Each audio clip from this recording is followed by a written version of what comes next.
Trinity family. This is Pastor Dewar, and this is your Theology in 3.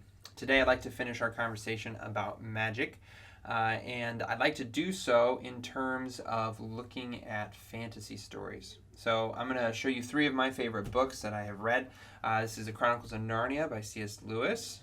The Lion, the Witch, and the Wardrobe is the first book in that series. Magic appears prominently in that book as there are various characters in the story who use it for good or for evil.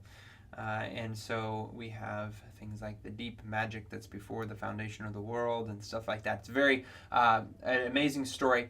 We also have The Lord of the Rings, where we have one of the main characters is Gandalf, and then you've got he's battling against a dark necromancer and sorcerer called Sauron, who uses magic to enslave people. And so you have another story where you have magic in it.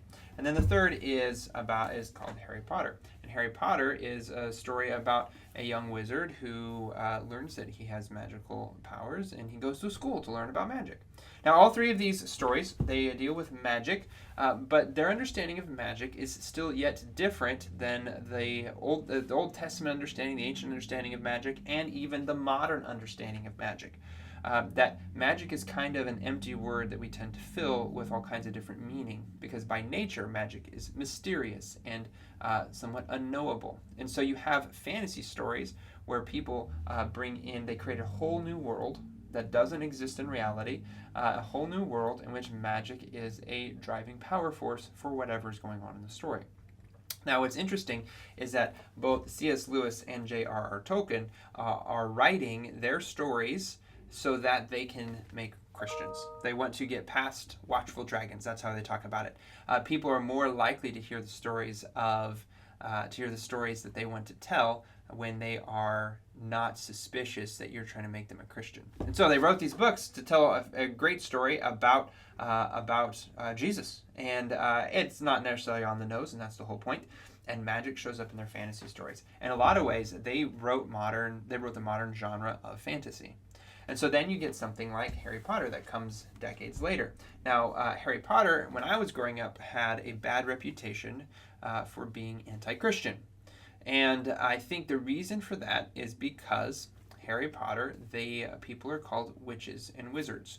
And when we think of the word witch, we tend to think of satanic witches, right? So thinking from the Middle Ages or even modern popular understanding of what a witch is, that we tend to think of those as satanic.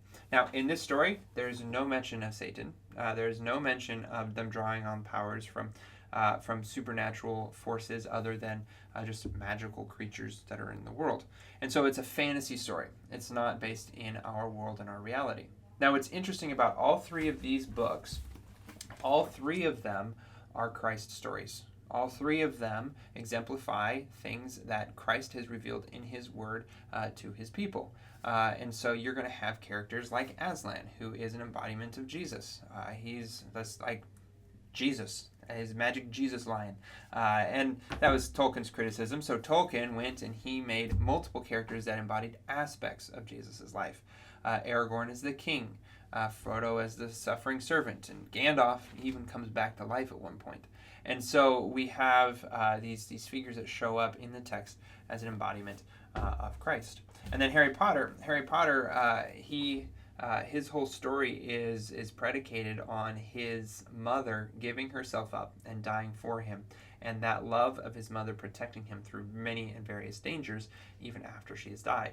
And so this is another theme that we see show up in Scripture as well, that the love of God comes to us, that it envelops us and shapes us and changes us and protects us from actual demonic forces in the world around us.